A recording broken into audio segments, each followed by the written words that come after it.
Good afternoon.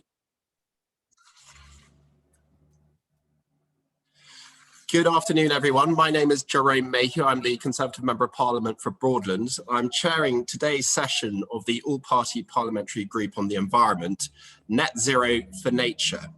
So we've heard recently of the government plans to halt the decline and then reverse that decline of biodiversity and nature here in the United Kingdom. And there's been the recent announcement of the plans for the government to protect 30% of all land and sea areas by 2030. So is this a watershed moment for our environment and for nature and biodiversity here in the United Kingdom? But what does it actually mean in practice? Well, today we're very lucky to have Right Hon George Eustice MP, Secretary of State for the Department of Environment, Food and Rural Affairs, he's going to speak to us for 5 to 10 minutes about the government's plans, and then we're going to throw open the whole of the rest of the session into questions and answers. A little bit of housekeeping: please use the chat function to ask your questions. If you want to ask the question yourself, please just put "question please" or words to that effect. If you would like me to ask the question on your behalf, then write the message in the chat function. That would be great. The only other housekeeping that I've got is that we have the next APPG for the environment event is on the 15th of June, and we'll be focusing on resource efficiency, reducing our impact on the road to net zero. So without further ado, I'm very happy to welcome the Secretary of State, Right Honourable George Eustice. Well, thank you very much, Jerome. And apologies that I'm going to leave my video off for a good reason, which is I'm afraid I'm in a car, and sometimes the reception is not good enough to carry the video as well, but it normally works on sound.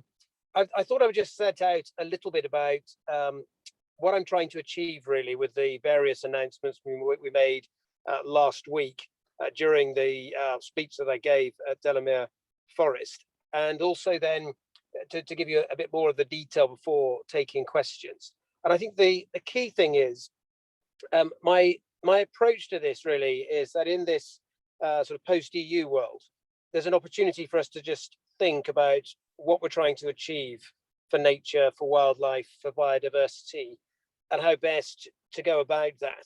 And crucially, I think the problem we've had in recent decades is that our approach has been around effectively trying to moderate or slow. So there have been protections on snippets of land that's helped to sort of plateau some of the decline in some species, but generally speaking, we've not seen the recovery in nature that we want to see. And I think what we're trying to do with all of the policies that we have at the moment is to switch the emphasis away from often quite bureaucratic legal processes to try to moderate the pace of decline, and instead genuinely put the emphasis back on nature's recovery.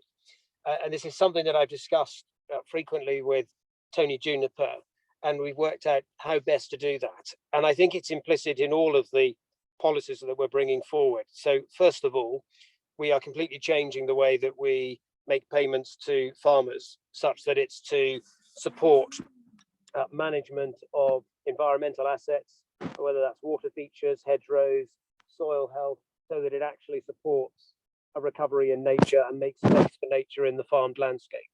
In the Environment Bill, we introduced the concept of biodiversity net gain, so that when developments come forward, they have to provide within that development, is in the first instance, for there to be a recovery of nature, space for nature. And if they can't do it within that, then there has to be a payment of money to support a local nature recovery plan. And so local authorities will have these local nature recovery plans, and that will guide where the financial payments coming out of biodiversity net gain go. And we've also last week made clear that we want to set a clear target to halt the decline of nature by 2030 and to start to get it in the right trajectory. Now, some may say, well, that 2030, that's still some way off. But I think everybody who understands these things and looks at it recognizes that that is an ambitious undertaking, but one that I think we can achieve because of the policies we've got on agriculture, planning and biodiversity net gain as well. Just in terms of what it means increasingly at species abundance as being the right way to approach these things. So in the EU era, there used to be concepts such as good environmental status when it came to water, and that was effectively a sort of composite measure of water quality that included about 8 different factors. And in the case of our protected sites, there was the concept of good and favourable condition, which again was a composite measure and didn't capture necessarily everything that was going on. And our view looking at this is, if you want a reliable single metric, species abundance is probably the one to go for. It's measured by typically taking around 600 or so key indicator species across a range of habitats, and actually just looking at the status of those species and whether they're on a recovering trend or not. And so I think moving to that very clear metric, having a target for 2030, which is almost like a sort of net zero equivalent for nature, we'd be the first country in the world to set this out in a legislative framework. It really is a big game changer. And of course, the crucial thing is setting targets is fine, but you also then need to have the tools to deliver it. I've mentioned biodiversity net gain, and I've mentioned the changes we're making to the agriculture policy. In addition to that, last week, we published 2 other important documents. First of all, our peat strategy. We want to treble the rate of peatland restoration so that we get to 35,000 hectares by 2025. We also want to treble the rate of tree planting in this country, using initially the Nature for Climate Fund predominantly, but also bringing to bear some elements of the future agriculture policy. And over the sort of medium to long term, we're doing huge amounts of work as well to develop proper markets for green finance, properly functioning markets, so that we can get, hopefully, institutional money coming into this space to support the rapid rollout of additional woodland creation and tree planting over the longer term past the end of this Parliament. So huge amounts going on. I'm also very clear that we want the targets framework and the governance framework in the Environment Bill that's just completed its passage through the Commons. I want that to be our compass in future. And so the other thing that we are doing, and we brought forward some amendments in the bill, was to change the duties with the targets and the environment improvement plan that's going to set out how we will deliver those targets, because we really need to be relentlessly focused on delivering for the environment through the prism of the Environment Bill, and not have too many other legacy distractions, if I can put it that way. We've got to be really focused, and we want this Environment Bill to become the governance framework going forward. So it is a very exciting time. I think we're making some really big important changes to our policy framework. It demonstrates that when you've got the freedom to think about these things, you can often think of better ways to approach what is an important challenge. But of course, this is also a global endeavor, and it's why we've also been doing huge amounts of work through G7 and through international engagement in the run-up to COP26 to get other countries to raise their own ambition in this area. And indeed, it was really encouraging that at just the moment, we've committed to bring a target on halting biodiversity decline into our domestic legislation. We also got an undertaking in the communique last week at the G7 environmental track for the other G7 members to also say that we should be aiming to halt biodiversity loss, nature's decline by 2030. And that was quite a big step forward, and bodes well for the CBD COP15 in Kunming later this year. That's probably enough for me, Jerome, by way of introduction, but obviously happy to take questions as well.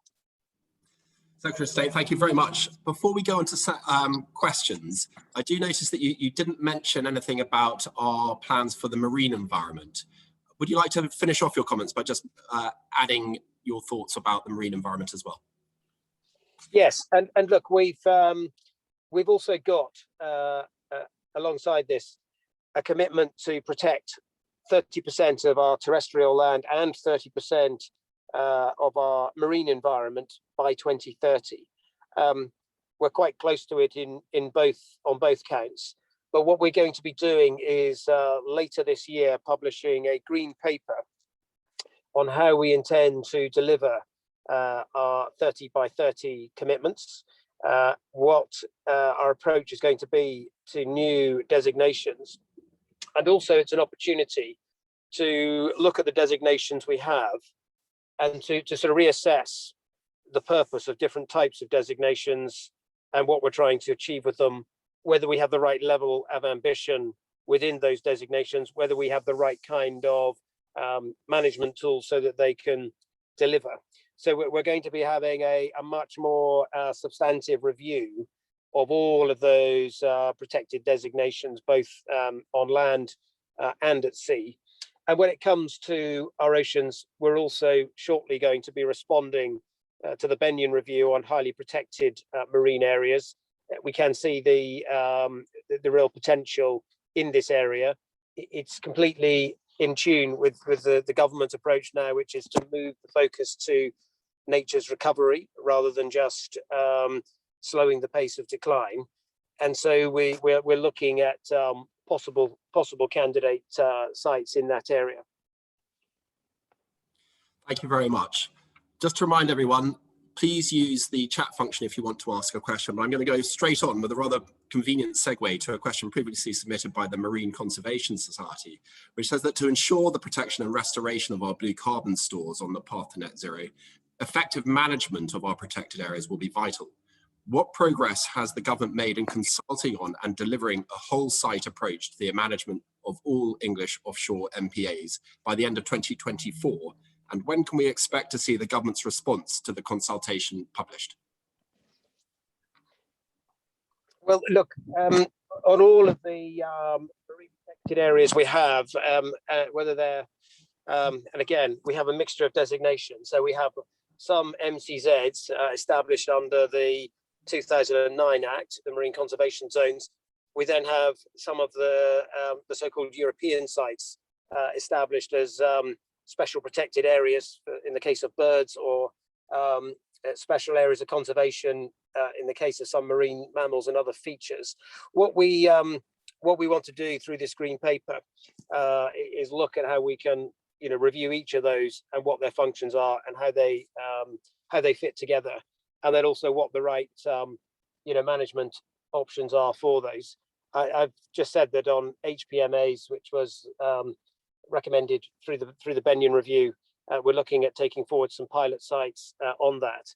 But we'll also be looking as part of this work with the green paper, we will be looking too at the management measures that we put into all our protected sites on land and at sea. Thank you. The next question is from Richard Benwell. Thanks, Mr. Mayhew, and thanks, Secretary of State. I think we're really delighted by the promise of a state of nature target, and really looking forward to seeing that in law. And we also agree that it's important to be able to update EU-derived regulations to live up to those new national ambitions of species and habitats recovery. So it's right that we shouldn't sort of lock old regulations in amber. However, a national target for species recovery probably isn't a very good metric for judging whether particular sites and species are being well protected. And one of the important things about the habitats regulation was that ability to look at individual sites that are important for wildlife, individual specimens and individual populations of species, And the proposal in new clauses 105 and 106 to swap out the old purposes of the habitats regulations for a new environment bill purpose seem to swap out those specific protections for sites and species for an overarching national level ambition. So I guess the question is, would it be possible to look at those new clauses again and consider whether it's possible to add in the new national ambition to restore nature in addition to the specific sites and species protection, rather than replace them? Yes, Richard, look, as you may recall from the speech I did last week, one of the other things that I said we want to do and is to look at site improvement plans. Now, at the moment, each of our protected sites, the European sites in particular, Natural England maintain a site improvement plan for each. It looks at specifically the features that they're designated for, the species that you're trying to recover, and also the types of policy intervention most likely to deliver that. But those plans at the moment are not often very well known about, other than within Natural England, and they're not often used, particularly as a guide to policy by other public bodies. So one of the points that I made in my speech is we want to review all of those site improvement plans and also raise their status so that they start to become the plan that is followed on those sites, rather than a plan that is produced but perhaps not followed as clearly as it should be. So we're looking at how we can strengthen the status of site improvement plans, which are a very site-specific plan, and there's a placeholder for that in the amendments we've put in place. And then there's a separate thing, which is Natural England have done quite a lot of work on basically nature recovery networks, where we, in addition to the local nature recovery plans, would try to get more of a strategic approach through these nature recovery networks. And we're also exploring whether we can strengthen some of the sort of statutory footing around that, so that there's more of a compulsion, if you like, for different bodies to work together and contribute to developing those more strategic area plans. So I think we've got it covered through that combination of site improvement plans and the work we're doing at the moment on nature recovery networks. Thank you for that. Now, Sean Spears is thoroughly abusing his position on the Secretariat of Green Alliance to ask, how can trade deals, for example, the one with Australia, support the achievement of the government's admirable aims for nature? Well, a good trade deal done the right way, obviously, will also have a chapter on environmental cooperation, and so there are opportunities through some of these trade agreements to use them as a way to galvanize action from other countries towards environmental improvement. And there is countries like Australia in particular obviously have some way to go. They are behind us at the moment, less ambitious, and we'll be hoping not just through things like COP26, but also through these trade agreements to get chapters around environmental cooperation, so that we can try to use this as a way of getting other countries to raise their game. Thank you. The next question is from Ewan Cameron. Yes, thank you very much. Actually, my question was actually exactly the same as Richard's. it was about the sort of detail of the sort of transfer of powers from the European way of doing things to the new method. And I guess my only additional question to what he asked and what you answered, George, was what sort of processes are going to be in place to putting in the localized schemes for nature recovery strategies and the sites? What sort of consultation are you going to put in place, and how are you going to arrive at the solution that is generally agreed by all parties as a means of going forward?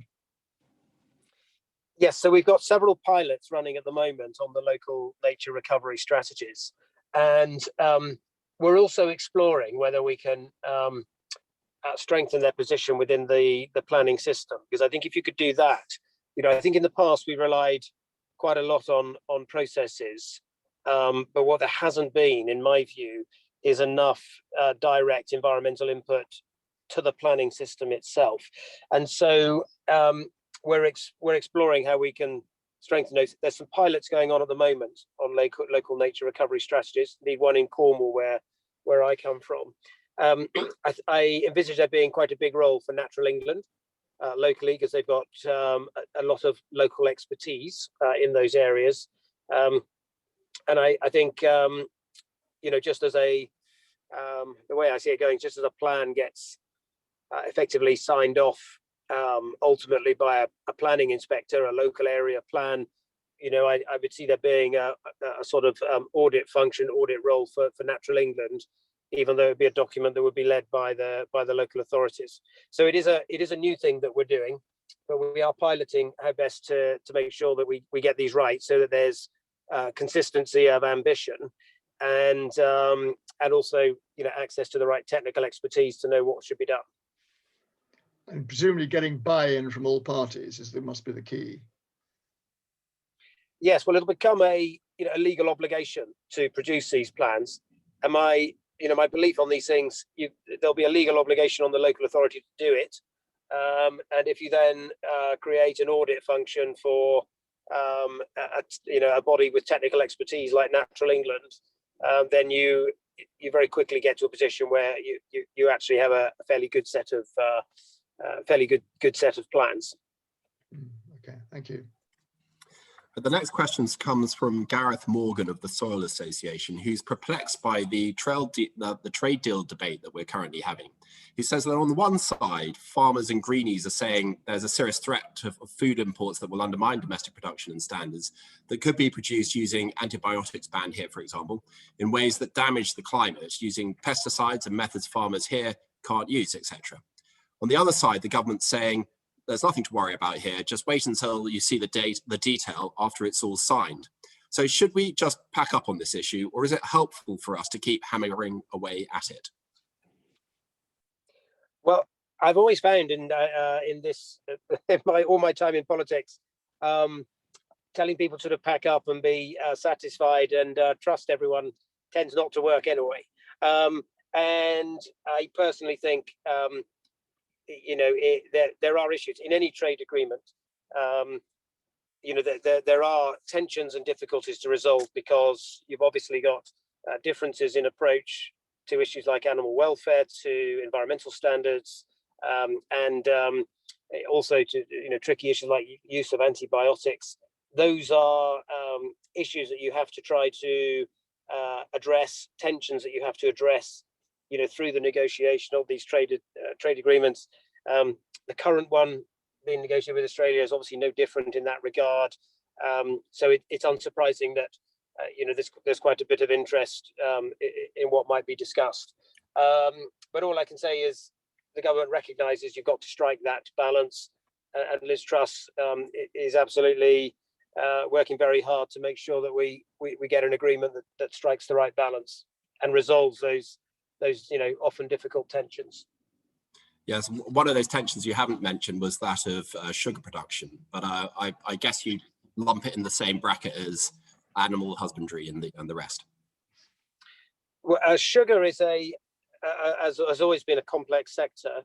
The difficulties on sugar are that the first casualties in sort of full liberalisation on cane sugar tend to be some of the developing ACP countries who currently have preferential access to the UK markets. And so the balancing act you have to strike on sugar is making sure you can give Tate and Lyle, which is the big sugarcane producer in the UK, access to sufficient sugarcane such that they remain competitive in what's increasingly a globally competitive world, making sure that you don't unfairly undermine British sugar producers, but also crucially making sure that you don't inadvertently damage developing countries.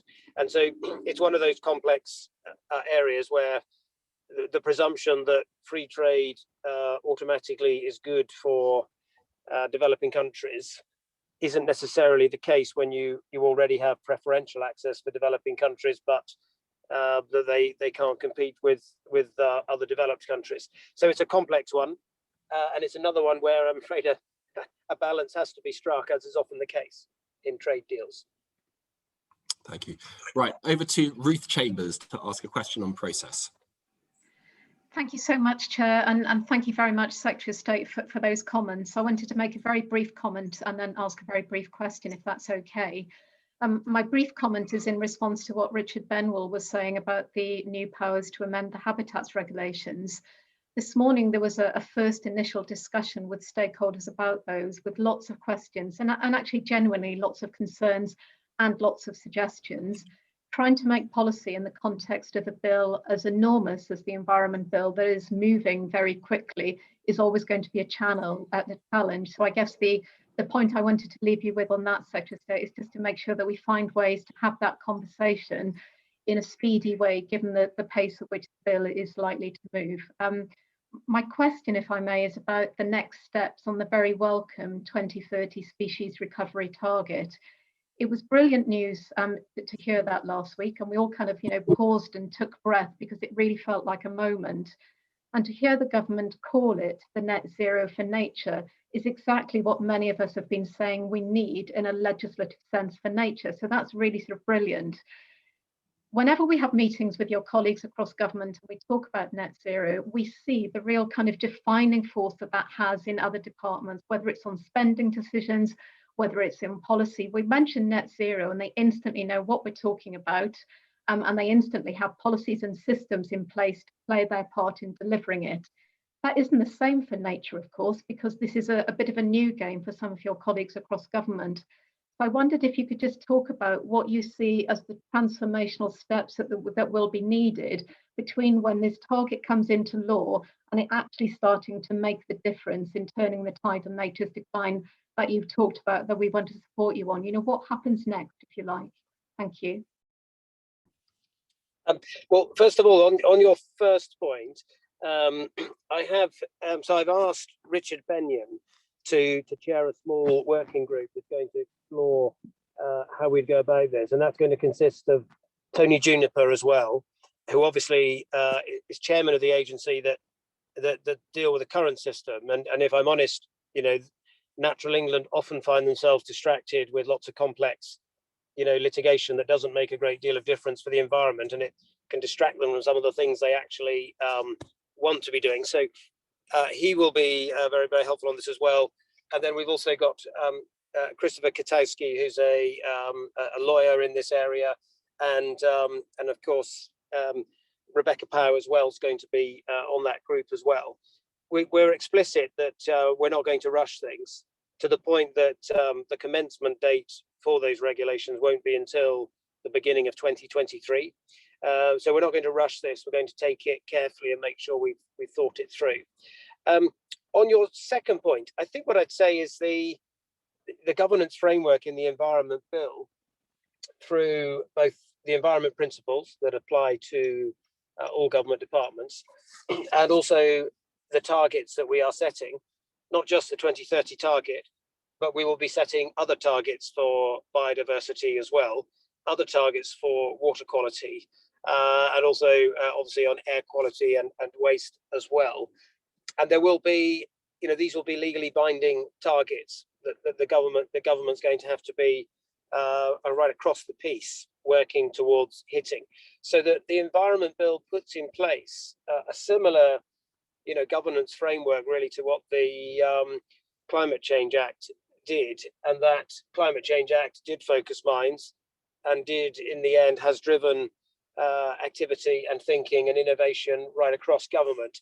And I think that the Environment Bill will do the same. So the obligations apply across government, and we've got to identify the right policy levers. I pointed out quite a few of them earlier, but there may be others too. And things like, the planning system is going to be, a really, really important part of that mix, as will the changes we're making to agriculture policy. Thank you for that answer. I'm going to move to a question from Pamela Castle, which is short and pithy, which is, how will the new standards be enforced? I'm just which standards is she referring to? You mean the targets in the bill? Yes, I think that's right. I think so. We're setting up, as you'll know, under the bill, the OEP, the Office for Environmental Protection. Although the bill has been delayed, we haven't delayed the setting up of that body. So we appointed Dame Glenys Stacey shortly before Christmas. She's been working on all of the setup of the organisation. We'll shortly be saying more about the other board members of the OEP. That recruitment's carried on.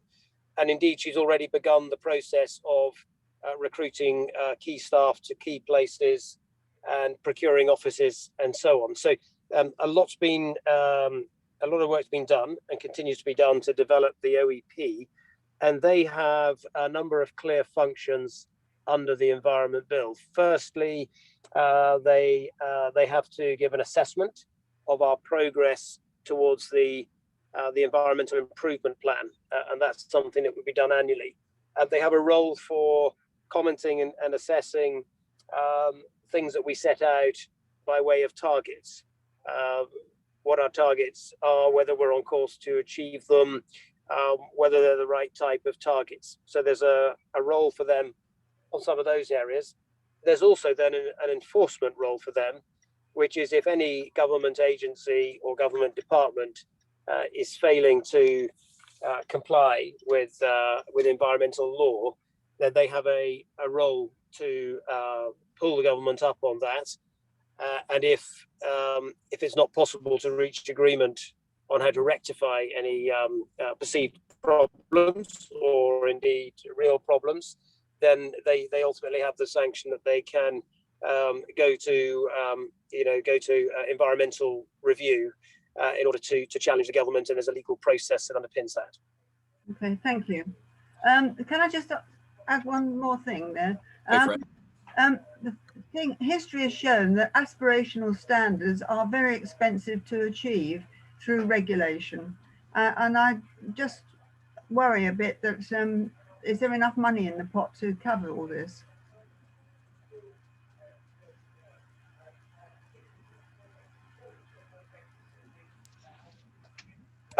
Well, we think it may, as things stand, there may need to be, additional funds identified through that. But I think it's important to recognise that, the agriculture budget that we have in England is about £2 billion per year, and we've been clear that we're going to repurpose that, with the lion's share of that going towards some of our environmental objectives. We've got the Nature for Climate Fund, which is, I think, some 500 million. That's a significant additional sum of money as well.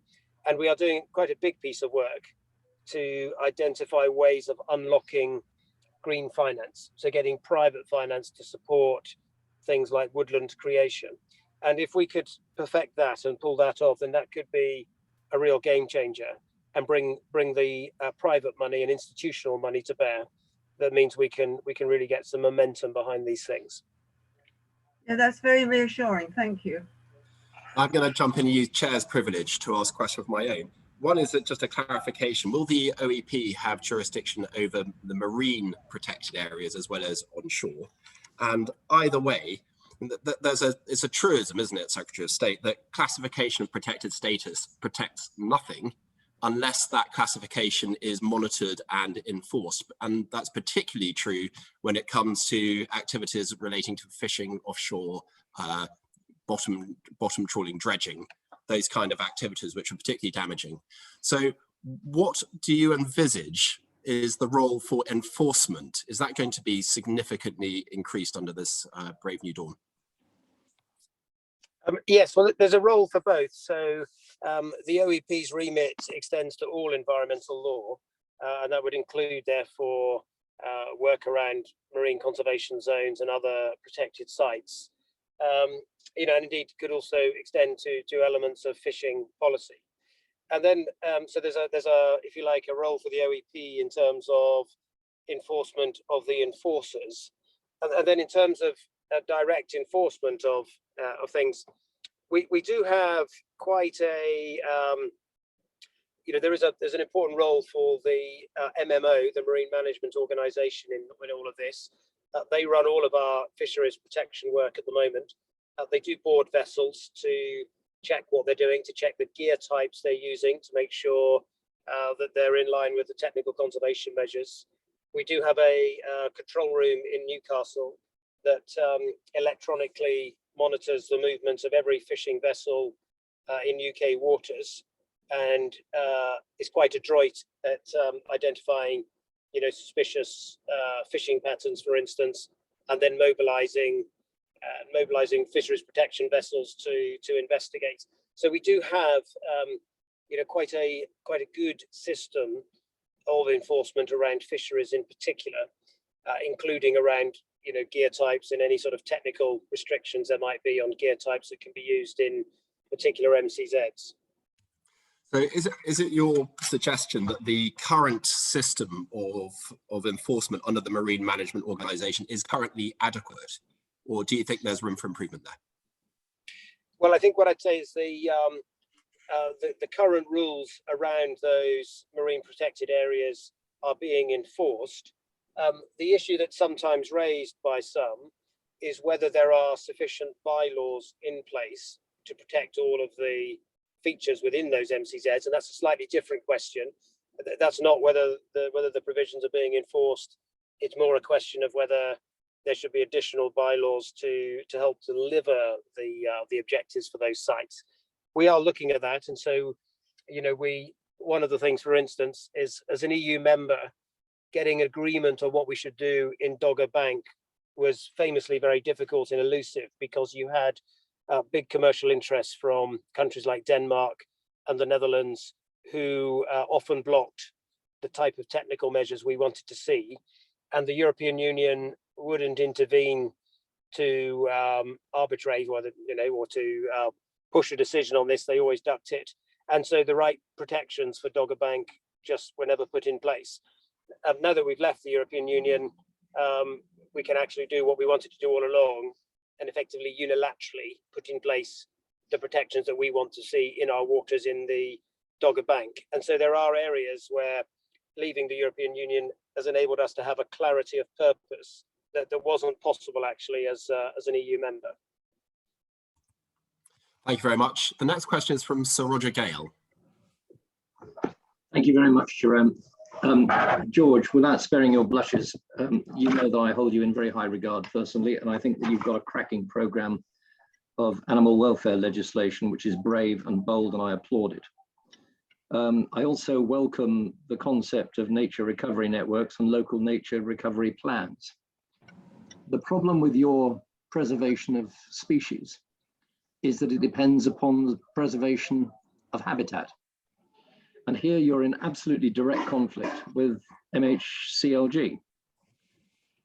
A lot of our native species, the birds, the bees, the bugs, the 600 key indicator species that you referred to, depend upon hedgerows and headland on farmland.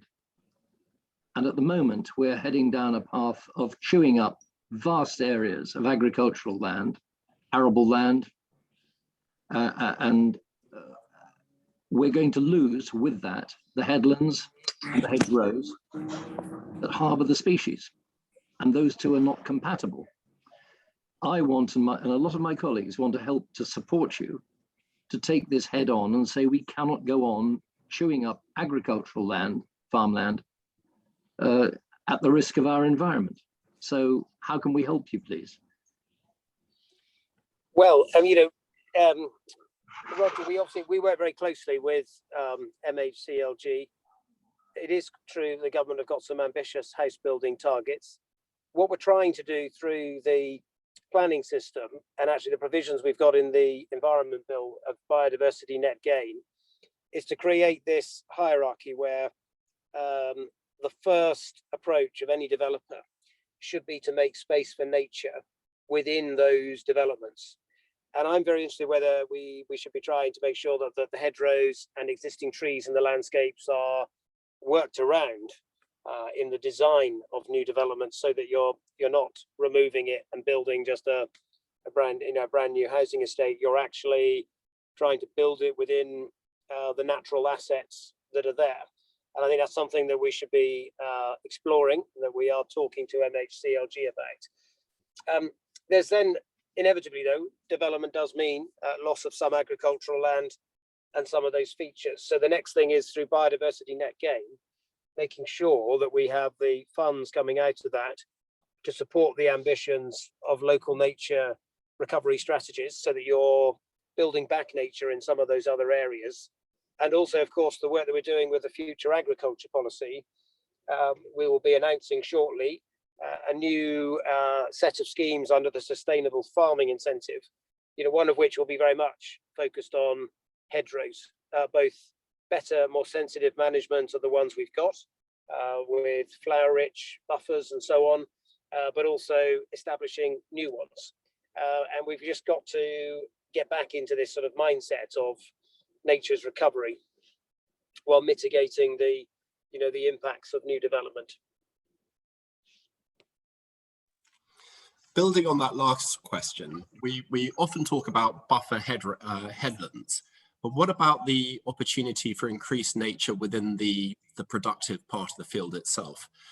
There's an increasing move towards or interest in regenerative agriculture and its reliance on cover crops. So you've always got the soil covered. In your view, is that creating an opportunity for a degree of recovery of biodiversity within the farmed landscape as well as in the surrounding? Yes, absolutely, and indeed, in the first wave of schemes that we have under the sustainable farming incentive, we're starting, if I can put it, with what some people might regard as the lower life forms, the microbes and microorganisms in the soil, because we know that soil health across the farmed landscape, if we could improve it with more organic matter, earthworm populations recovering, other invertebrates and species in the soil also recovering, then that's one of the first building blocks of a recovering ecosystem. And if you get that bit right, then farmland bird starts to follow and so on. So it is going to be, soil health is going to be a big focus of the schemes we announce next year. And that can also include things like, catch crops, cover crops that can reduce soil erosion, but it could also be sensitive, careful nutrient management, which is another area as well. And we're also looking at approaches such as agroforestry, so that we can actually get more trees into the farmed landscape as well, where we think there could be quite a bit of potential, particularly on the carbon side.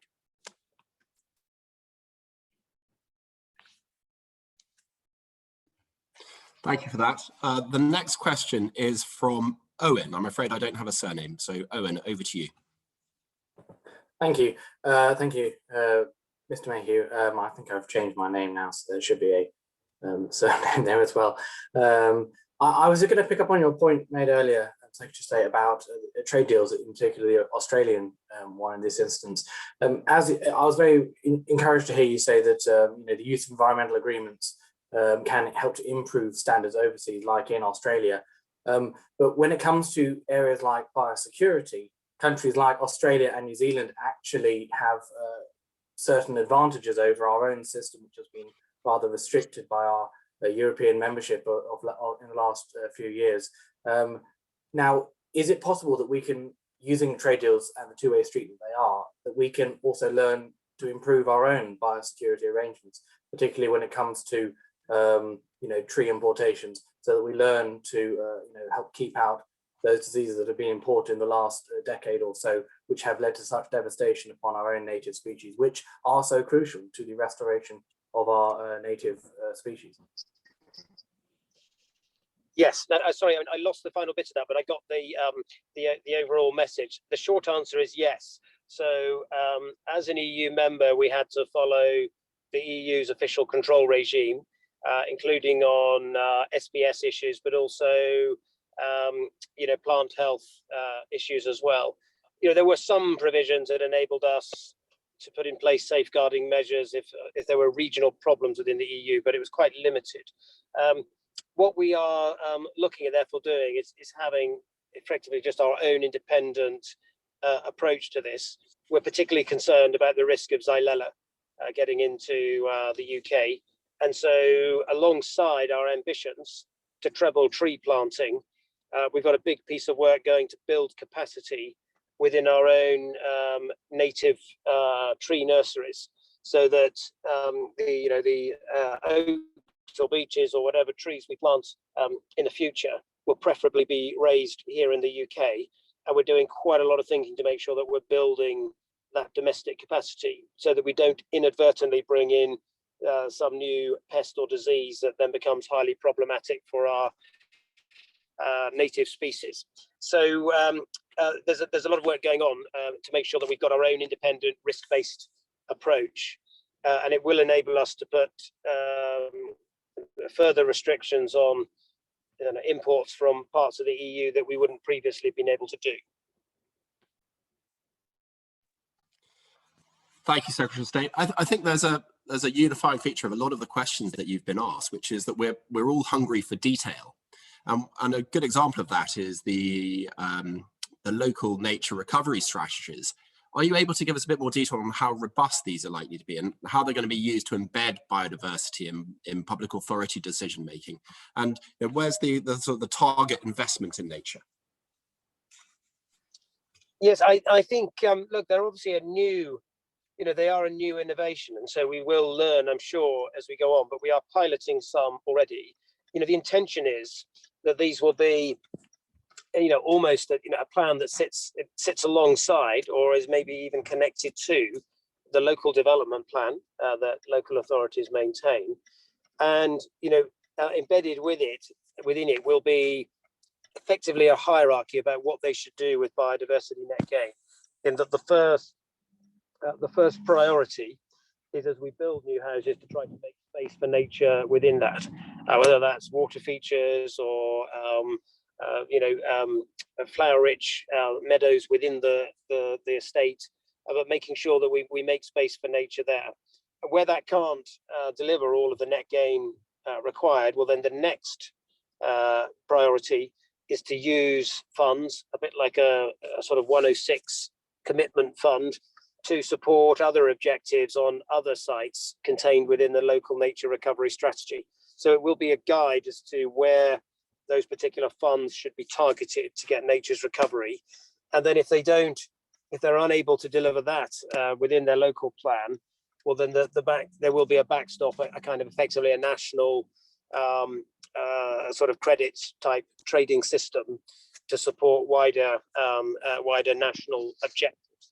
But it's a hierarchical approach, so that the first step's always to try to get nature's recovery within the development, and then if that can't be done within the area. Thank you. I'm gonna, the next question is from the Terror of the Environmental Audit Committee, Barry Gardner MP, who wants to ask a question about skills.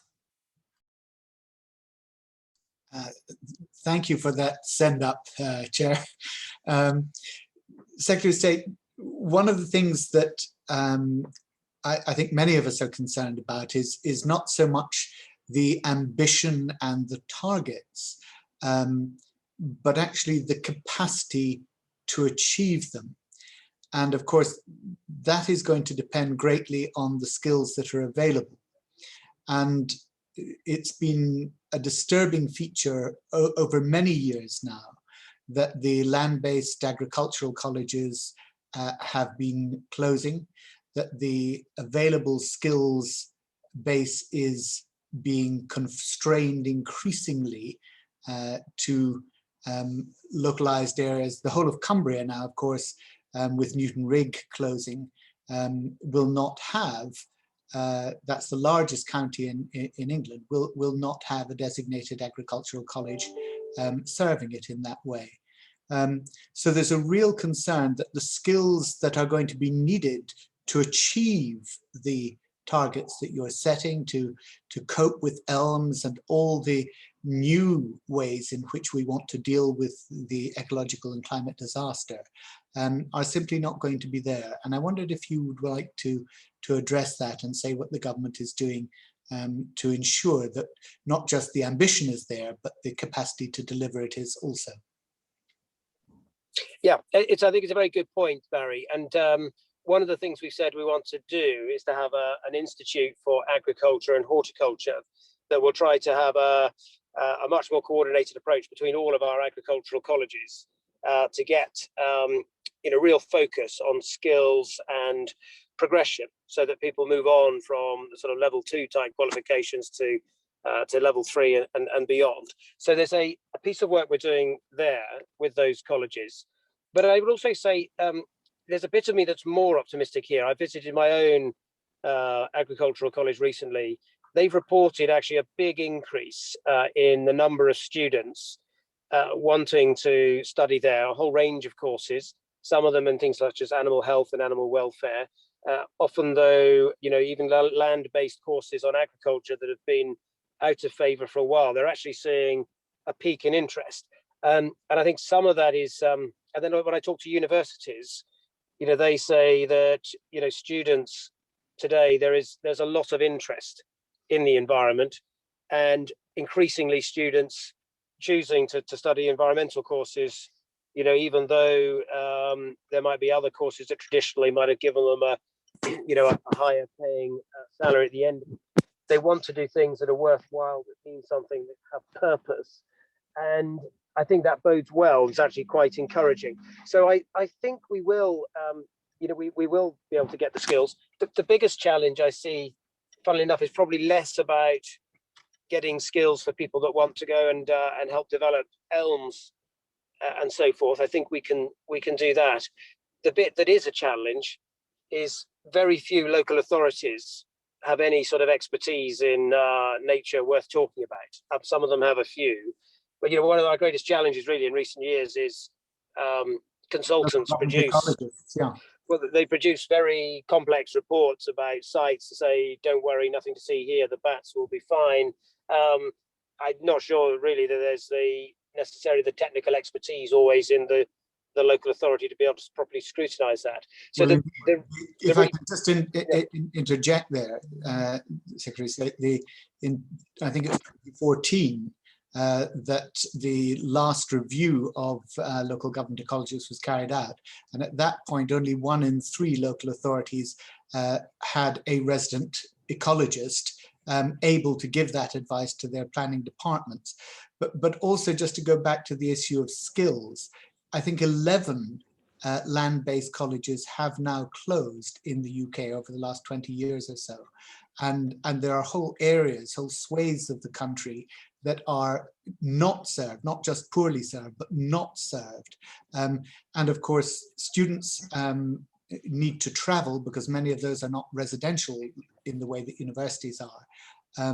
And the travel costs are actually stopping students from making those long journeys to the nearest college to be able to learn those skills. So I do think it's something that your department could be working with the Department for Education and looking at how to build that up. Yes. Okay, it's a good point, and we are doing some thinking, as I said, through particularly the new idea for the Agriculture and Horticulture Institute. But yes, we do. And in terms of local authorities, we've considered whether we should have some kind of support to pump prime recruitment, or an alternative approach would be just to find a way where they can get better access to Natural England, who will have local expertise in place. And so there's 2 ways of doing it really. You could either build the capacity on the expertise that we have through that expert agency, or try to support local authorities to build their own independent capacity. Thank you. Just building on Barry's point, it's interesting that there's an increase in interest in environmental courses, but what about mainstream agriculture? This is a really exciting time, in my view, to be involved in agriculture in the United Kingdom. A nervous time, but an exciting one. And are you confident that the curriculum and the training and the teaching methods which we are feeding into tomorrow's generation of farmers has been keeping pace with the pace of change in our approach to agriculture? And I have particular reference to the whole regenerative movement. Yes, I think it's a good point, Jerome. I think as I said, what I'm picking up from my local agricultural college is that this last year, and they said it's noticeable in this last year, so I wonder whether it is linked to people's reappraisal of things through the pandemic, what they want to do in life, but demand is up, and that may just be a local factor, but we'll see. In terms of though getting a younger generation onto the land, we are doing some interesting, quite novel policies in this area, in that we've just announced last week a new sort of exit scheme for older farmers, where we will pay them a fairly generous lump sum payment in order to surrender their entitlements and rent out their land, because we know that if you want to create opportunities for new entrants coming in, you actually have to grasp the nettle of allowing an older generation to retire with dignity, and for people to exit and to be supported in doing so. So we've announced that, and later this summer we'll also be outlining other ideas. Effectively have a sort of incubator model, for want of a better term, where we work with the county farm estates where they exist, but also potentially with some of the other larger private estates to work up a proper offer for new entrants that would include ways that we can help them get access to finance, that would include business mentoring, that would include support being offered and access to collective buying groups so that they can reduce their input costs, and also access to other sort of technical expertise to help them build their business. So very much like you might get in, say, an innovation centre aimed at nurturing new enterprise. I want to take some of those features and do the same in agriculture. Well, that's a great answer to finish on. Just to point out that in Norfolk County Council, we have 16,000 acres of county council farm, which is a great pride of the county. So I hope we can use that as a germination for the young farmers growing out around the country. And Secretary of State, thank you very much for the time that you've spent answering our questions. I don't know where you're driving to, but I'm pretty confident it's not in Norfolk, because your signal held out for an entire hour. No. I think that would be unique out here. I've been stuck in traffic all the way back through London, so but luckily it stayed in. I hope there wasn't too much interference or noise, but yeah, but sorry I couldn't join properly by video. But anyway, you can be spared looking at my face with a and the good bit was that when you did become unintelligible, we were able to fill in the answers we wanted to hear anyway.